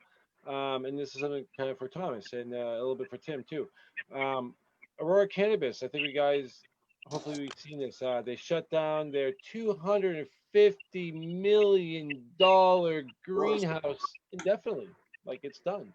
Now, if you read into it a little bit more, like, they never got fully running, and they claim it there's for lack of a supply, right? I mean, this, obviously this is a Canadian warehouse, right? So like, we're talking in Canadian terms, we're not there, we're not involved in that market, but I mean, for the impact this must have on that market, plus how can there not be a supply and demand up there? Because are we struggling to meet demands still in many places? We're definitely still struggling to meet demand up there. There's still definitely a high need for additional supply. And when it comes down to it, they're just using that as a scapegoat to keep all their shareholders at least a little bit happy when they realize, oh, we just watched them waste $250 million and then just throw it down the drain. That's really what's happening here, because there's plenty of business to be had up in Canada. It just comes down to Aurora jumping too far into it, getting caught with their pants down, and trying to find the quickest way out without causing the least amount of damage. Right. So you think it's more financially motivated? I mean, is this something that's it's I mean, I see the demand. Like, it's hard for me to believe that this couldn't make money. Well, I mean, it could definitely make money. I don't see how it couldn't make money at this point, unless prices were to drop through the floor and it wasn't able to be able to maintain whatever the cost is to actually run the facility. But when it comes down to it, there shouldn't be any reason that facility shouldn't have been put into work and started producing cannabis if it wasn't for the fact that there was some sort of money involved, whether it was something shady on the port. Oh, maybe we're going to build this and then never actually go ahead and start growing to begin with, just to get more shareholders, buy more stock, boost that stock price. Oh, there's so many different reasons that we can speculate, but when it comes down to it, there's plenty of supply and demand needs up in cannabis still. So they're blowing smoke out people's butts. Right now, Tim, does this have any effect on in the cannabis market in Canada? Yeah, I mean, let's talk about Aurora. Let's talk about Aurora Cannabis and why Aurora Sky and Aurora Sun and these hyped 1 million square foot greenhouses. Where, first of all, their old CEO, Terry Booth, was a growth CEO. He was a serial entrepreneur. He'd gotten a few hits, financed Aurora's first grow with $3 million. He was not a very experienced CEO. He did not have a lot of experience in capital markets. He did not have a lot of experience in running companies beyond the initial growth stage. Nothing to say bad about Terry Booth. He wasn't at least a criminal. But where stock prices shot up and everybody thought there was going to be, Canada was going legal and there was going to be so much demand and, oh my God, adult use, and the first country to go adult use, and everybody's going to just grow 1 million fucking acres in a pot, and there's 33 million people in Canada. It's slightly larger than California, or 36 million. It's slightly larger than California. It's slightly larger than one state of the United States. And people forget that. 33 million people. There's not that many people. The other major factor is cost per gram. these incredibly expensive, incredibly high-tech greenhouses create a cost per gram that is astronomical compared to what can be done even on a smaller scale. Your economies of scale don't really work when you need so much technology, so much infrastructure, and so much design to make these things work. And when you're talking about a product that can't be exported, you only have a customer base of 33 million people in your entire country, of which, what, maybe 20% consume cannabis? So now you're talking about a base, even, what, 6-7 million consumers, and you got Canopy Growth trying to ratchet out of their huge Hershey plant. You got Aurora with Aurora Sky and Aurora Sun, and you got Afria, trying to grow 8 million. You got three of them up until last year, the three largest, market cap companies. And add into that Canada's really unique situation where Health Canada has to buy all of their cannabis. And then it is distributed to the provincial retail locations, whether it's medical. So even their adult use is still controlled by Health Canada. So you don't have the direct sales. So because of kind of the Byzantine way in which the Canadian bureaucracy has created their legalization, which I think is going to fade off for a few years. I mean, even just in 1 year, you saw tremendous growth in the Quebec, the Quebecois dispensaries. But when you still only have 33 million people, I don't think they smoke that much pot. Right. You had hands on edibles for a while. You've got companies like Organigram, who are doing fantastic organic grows. And it's it was too much. They were never going to compete at that price per gram. Everybody else is trying to get the lowest price per gram they possibly can, while Aurora Sky were just shooting up and up and up. And it was fantastic technology, but they only used a fraction of the greenhouse they had going. And then they had to sell off another one of theirs for half of what they wanted for it. You don't have 350 million people like you do in the United States. Right. I mean, it's an interesting thing. I mean, you would think that with exports, I mean, obviously we can't export to America, right? Which is a big or anywhere. Big issue. Well, there's issues and there's articles like the Hemp Industry Daily had reported a few days ago that their industry has grown 20% in the exports and acreage, right? Yeah. So they're growing, hemp. They're growing more and more hemp. They're getting it out there. They're growing now. Acreage was that greenhouse specifically a THC grow, or is that? Absolutely. You're not going to grow hemp indoors. I mean, that's ridiculous. Now you're really getting your price per gram up there if you're growing hemp indoors when you can grow hemp outdoors just as effectively. I mean, maybe if small greenhouse indoor, if you're smoke growing for like smokable flower and you're really caring for each plant individually, sure, maybe a greenhouse. But 200, 300, 400, 500. I think Aurora Sky was 1 million square feet, I believe, or at least that was the goal was 1 million square feet. Your cost per gram on hemp is going to be ridiculous. I mean, that's way going to be financially, possible. That's definitely high THC adult use or potentially medical cannabis. But even now, I mean, again, people are getting better at growing. They're getting better at growing higher quality in smaller spaces, which is driving the price per gram down. And when you get, and they were, Aurora's big thing, Terry's big thing was, whoa, my God, well, by the time we get this all up and running, we'll be exporting weed, medical to Canada. They were starting to get deals with Germany and stuff. But the problem is once we have international export, countries like Colombia and Ecuador, who grow in the tribal zone, who can grow unbelievable outdoor year round. Nepal. Producing for fucking 5 cents a gram, 4 cents a gram. They got no labor costs. They have unbelievable climate and conditions, and they're going to have the experience to do so. How are you going to compete in your northern Canadian 1 million square foot greenhouse? I can't even imagine what the heating and the electric costs must be to keep that thing running. Compared to farm labor that's charging $3 American a day and has just countless acres of prime cannabis. It was never well thought out. It was exciting. They had the money. Their values were astronomical. I mean, I remember when Aurora Cannabis was trading at like $14, $15 a share, a market cap of like $8 billion, and they didn't have 1 cent in profit. This is why there was such a collapse on the big three. This is why, other than Canopy Growth, who made some smart moves, Aurora and Afria both, they're sinking water now. I think Aurora is trading like $2 a share now. Afria not much above it.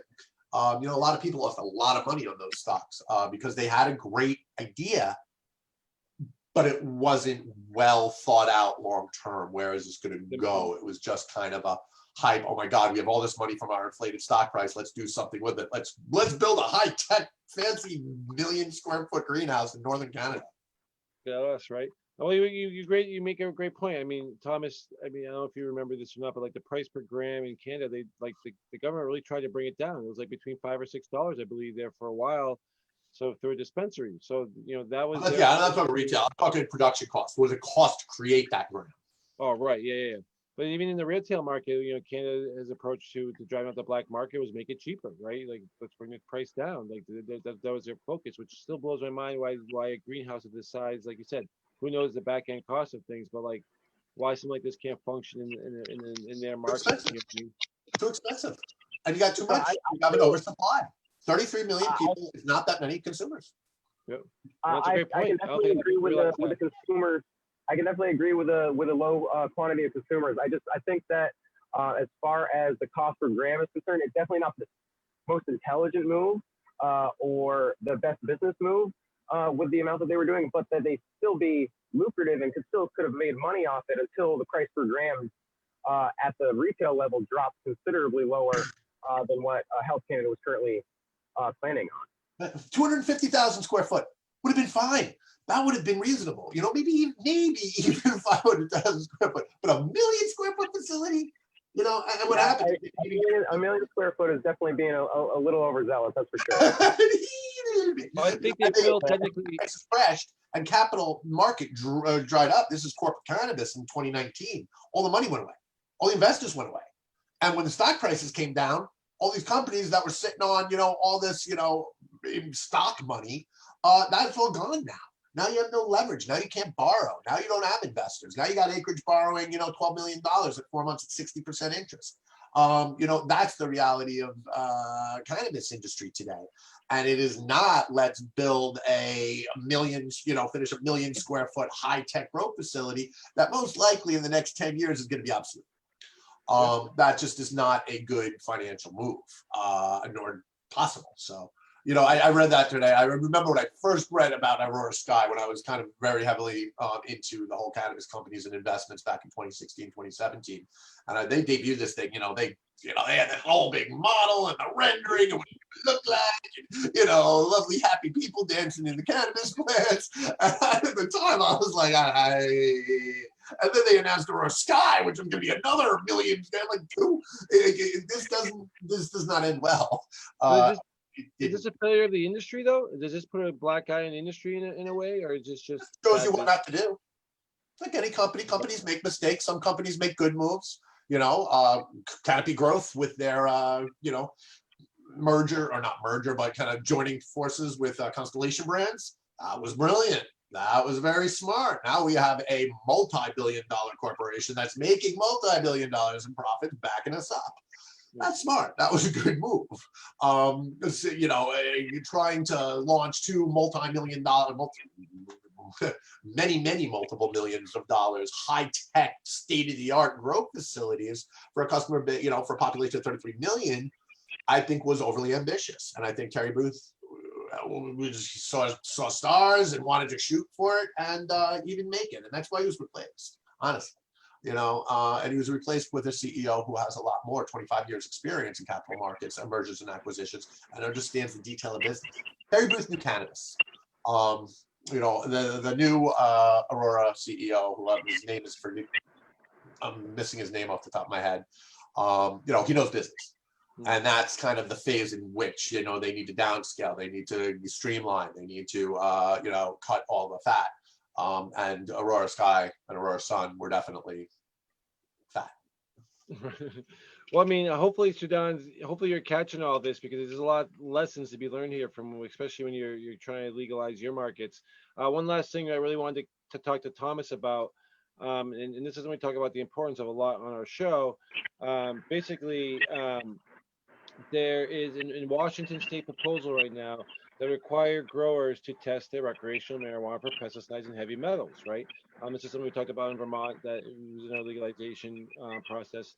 A lot of states do have this testing, and do it.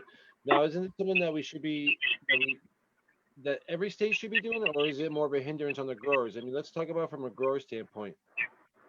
So I'm going to tell you from a grower standpoint, if you're out there saying that it's a hindrance and, oh, I can't afford it and, oh, I don't want to do it, blah, blah, blah, you don't care about your consumer. You don't care about your client, because even the best grows, even some of the best nutrient lines, even some of the best soils out there, and yes, I'm talking organic too, can produce some toxic chemicals and pesticides and metals into your plant. Even if, say you got a clone from a friend who happened to have used Eagle 20. Well, you don't know that your friend used Eagle 20 on your clone, and it's systemic. So now Eagle 20 is now inside your clone, and you go and grow that out and flower that plant, and you don't flush it properly. And now the little old lady down the street that you give it to, now she's got Eagle 20 in her system.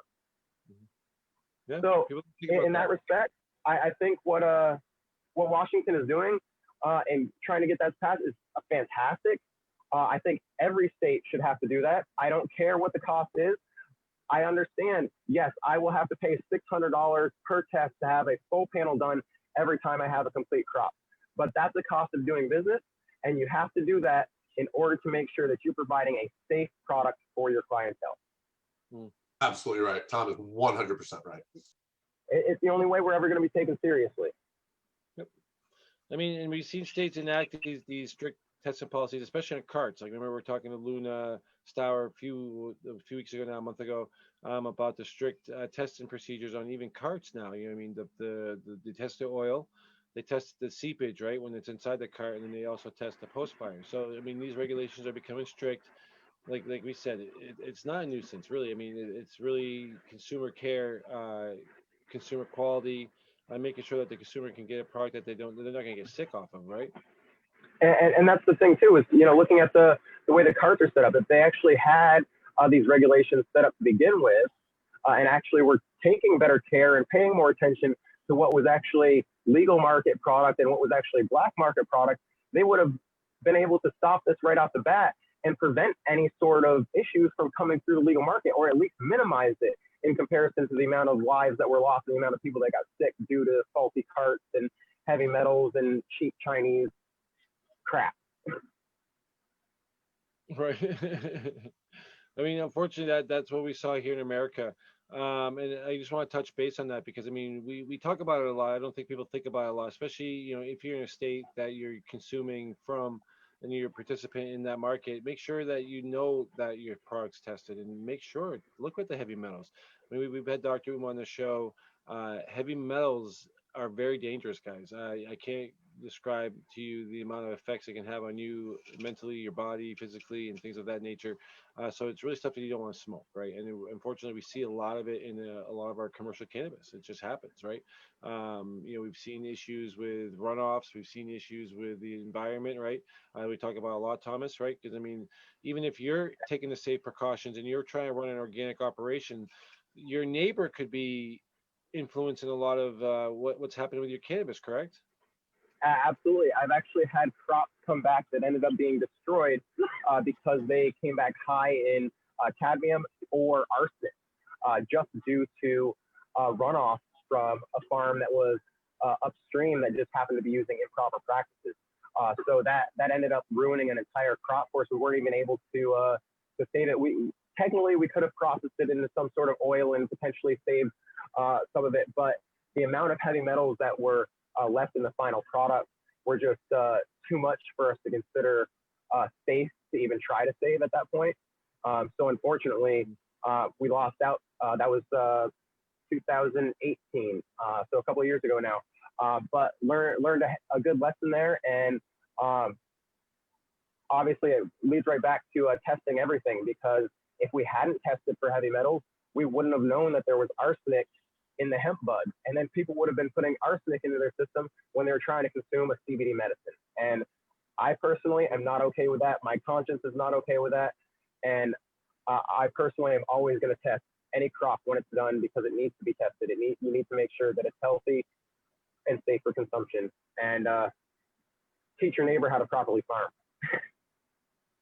Well, that's the thing. I mean, this may be an issue. This might be something that, you know, even for Sudan to talk about here a little bit. But like farms, right? Like obviously, we've seen a lot of farms convert over to hemp grows or to even THC in legal states, right?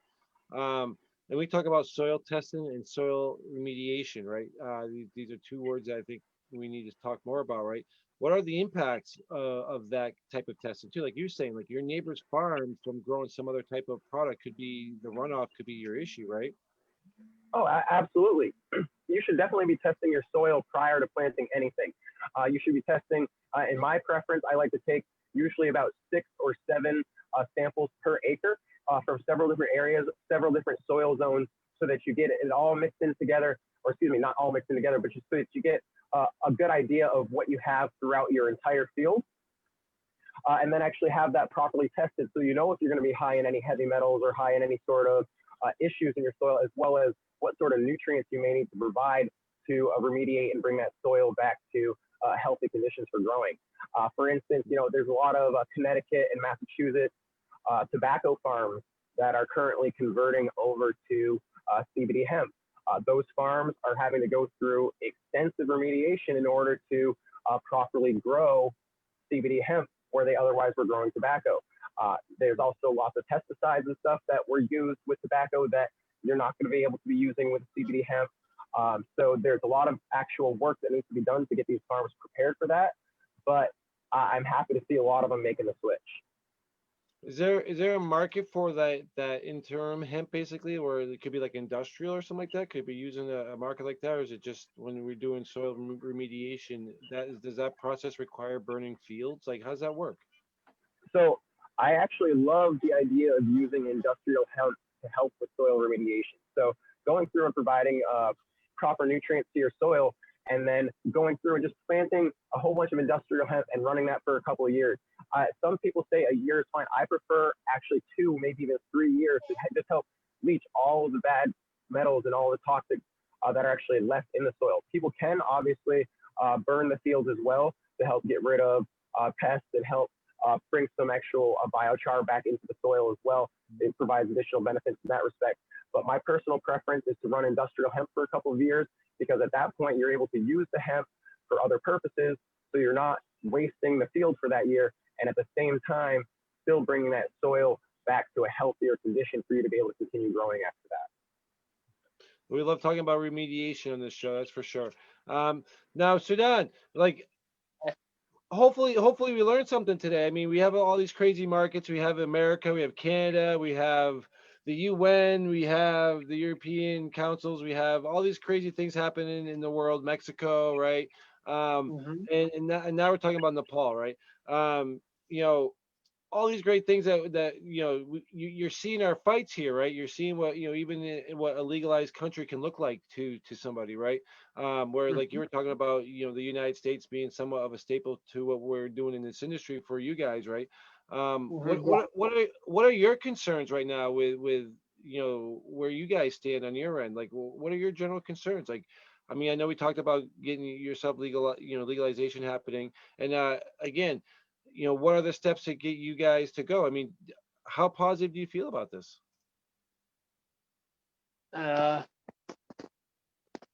Well, once strictly restricted, few years back, people even didn't want to talk about this. They used to, think is as a narcotic, drug, and very dangerous drug. But now, people are talking about is openly and even debating in parliament, and I think that's the huge success on the way. We are in a way of success. It's a great achievement, I think. And through there are so many people, including myself, who are demanding government to legalize it and open our economy for foreigners as well. Once the Kathmandu was renowned for his hippie culture, now we youngsters want to make that again. Again, I know, to we would like to invite many tourist foreigners for our hippie culture, and we promote our local textile companies to make bags and many more, and food items and soap, so that our country can make a lot of revenue, and we can go on the way of prosperity. I think we youngster wants that. Now, how can people reach out to you, and where can people reach out to you? The show's almost up and over. I want to thank you for coming on again. It's been interesting talking to you because, again, if you guys look into like the laws surrounding hemp and cannabis in Nepal, I think you'd be surprised on just the process, what they're required to do, how that hemp fiber that you're buying on the market is like, like Thomas said, it's not an easy process to make, but it's a very luxurious and high quality product that you can get, which to your whole industry could be very, like you said, financially beneficial, right? How can people get involved with what you're doing in Nepal?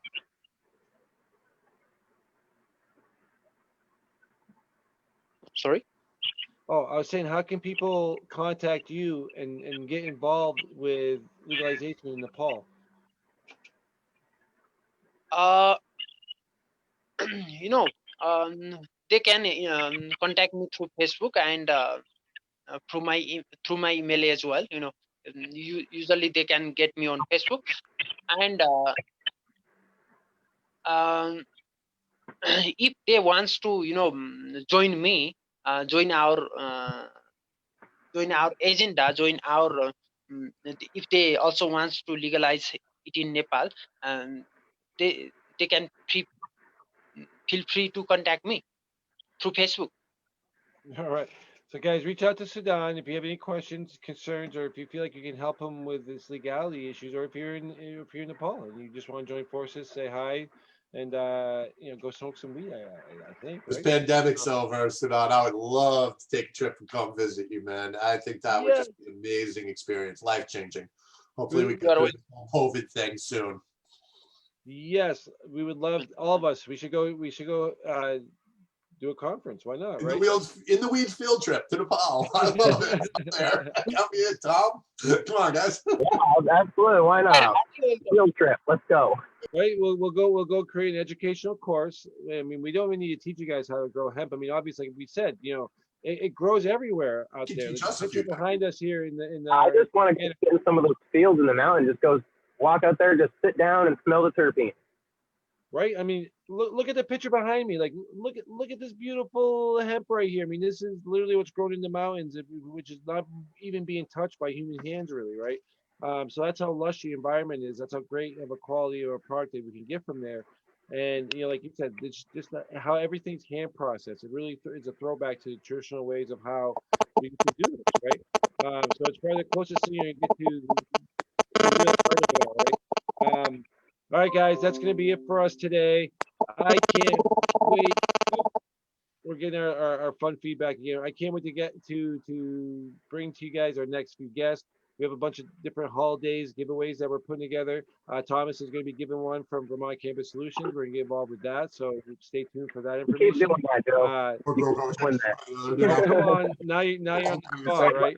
I think Tim and I are just going to switch places, and Tim's going to run Vermont Grow Coaching, and I'll run Vermont Cannabis Solution, and we'll see how that works out for us. Yeah, that works out. I can't. I love it. I'm really concerned there. No, I love it. I really want to give a big shout out to the bud grower guys. If you guys haven't seen the bud grower tent setups, they're based out of California. Great company. Literally, they provide you everything from start to finish that you're going to need to actually set up a grow. They give you nutrients, soils, lights, hangers, timers, the whole nine.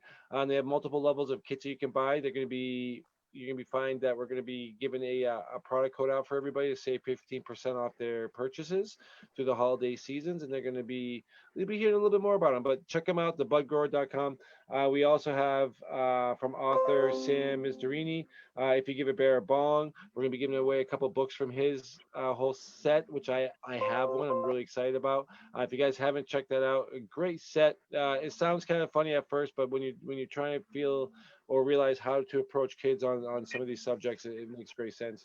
And then also we have the Green Nurse that are now with us here. They're going to be providing segments and content for our show. They're also giving away, if you're a Massachusetts resident, a medical marijuana card. So it's not a giveaway, but it's a whole bunch of fun stuff.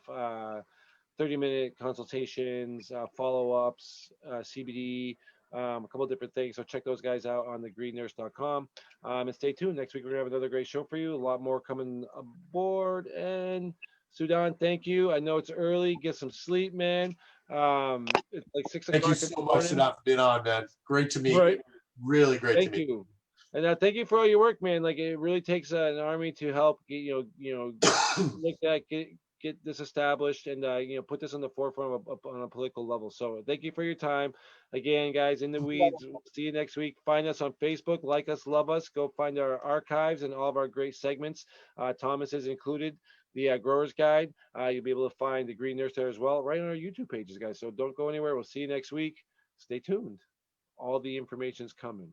Educate to medicate.